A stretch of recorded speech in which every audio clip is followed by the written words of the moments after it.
Good morning, everybody. I'm Dr. Prasanna AV, consultant neuro and spine surgeon. Backache, neck pain, upper limb pain, lower limb pain, these are some of the most common problems faced by anyone in their life. But lot of doubts, lot of false ideas, lot of misconceptions are prevalent with regards to spine diseases. Simple doubts remain regards to when to consult a doctor. If at all the doctor advises an MRI scan, whether to do it or not. If at all surgery is advised, whether to undergo the surgery. These are the doubts which normally are there.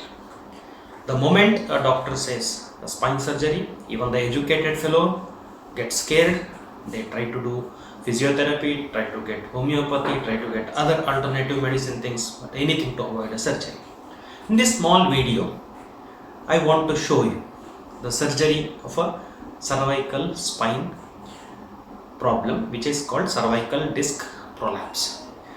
In present day scenario, spinal surgery is very safe with advanced instrumentation and minimal invasive techniques. The results are just phenomenal. Only a hospital stay of around 24 hours is necessary for majority of the surgeries, and the back to work period is as little as 3 to 4 days.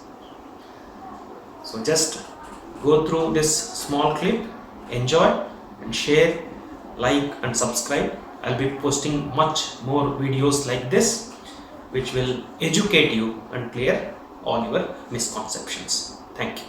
Here I will try to explain the anatomy of spine in a simple manner. Our spine or the backbone is made up of 33 individual vertebrae. They are separated from each other by what is called an intervertebral disc. The vertebral column creates a spinal canal through which the spinal cord runs. At each vertebral level, a spinal nerve exits on either side, right and left. Depending on which nerve gets compressed at what level, we experience various symptoms. Majority of the spine problems are due to disc prolapse. What is a disc prolapse actually? To know this, we have to know what is the disc is made up of. Each disc consists of a tough outer membrane called the annulus.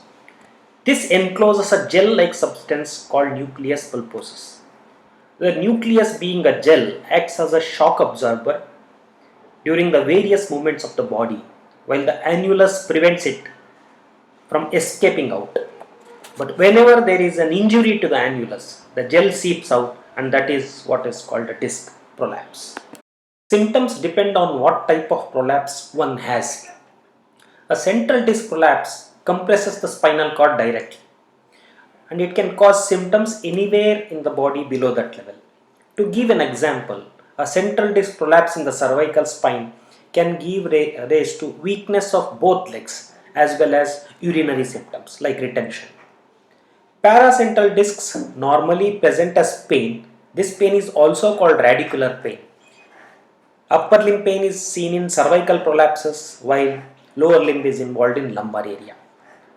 These prolapse fragments sometimes can extrude.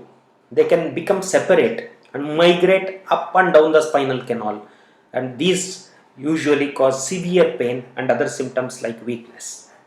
So what to do when one has such symptoms?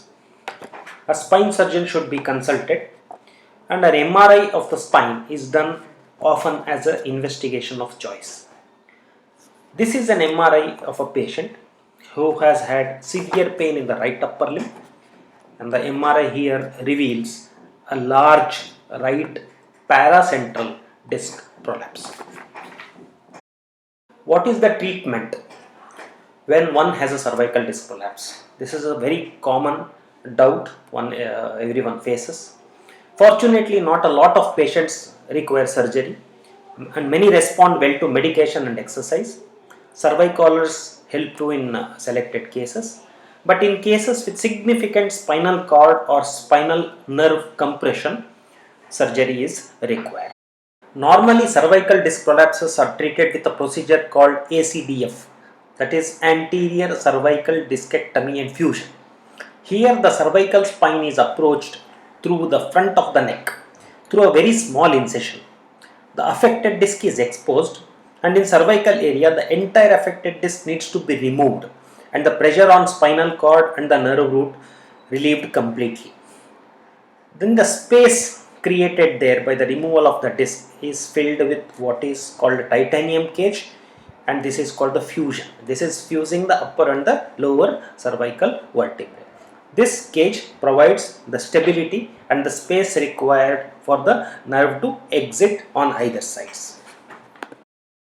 If you remember, this is the MRI which I had earlier shown.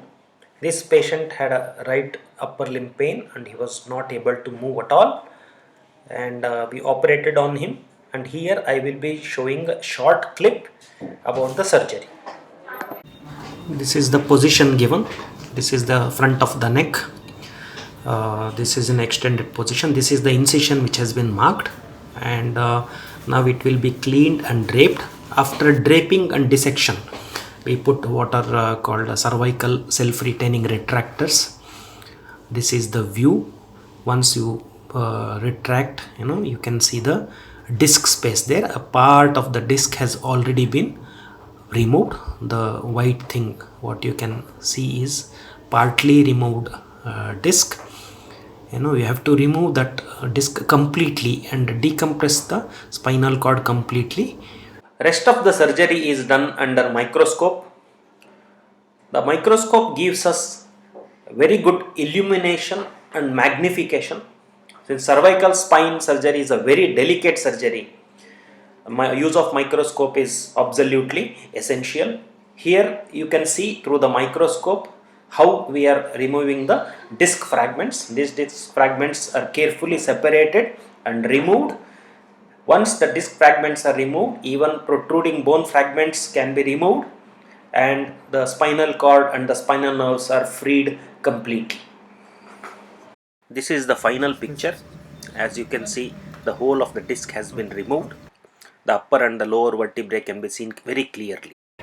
And after that, we'll place what is called a titanium octa cage. That it's a weight bearing cage which has pincers like grips, and it snugly fits into the said disc space. And to show here, this is just a 3 centimeter very small incision. It's a very minimally invasive approach through which we do. Normally it leaves a very scar which cannot be even seen, and this is the X-ray via the C-arm in the operating room itself. This is a cage which snugly fits and replaces the disc. This is the person. He was not able to move his right hand at all, and immediately after the surgery he is moving the right hand well. To summarize, what surgery I have done here is called a anterior cervical discectomy with fusion. It is one of the types of spine surgery in the cervical spine area. Many other procedures are there which are equally safe, and I don't think there is any need to fear any kind of spine surgery anymore. However, the results are dependent on early diagnosis and treatment. Be assured, if it is picked up early, many of these diseases may not need surgery at all. But however, if surgery is needed, be assured that good techniques are available and results are, as I have already told you, are absolutely phenomenal. So I'll be posting many more such educative videos with regards to many of the commonly done spine surgeries. I hope it will educate you, it will clear any of the doubts in your mind.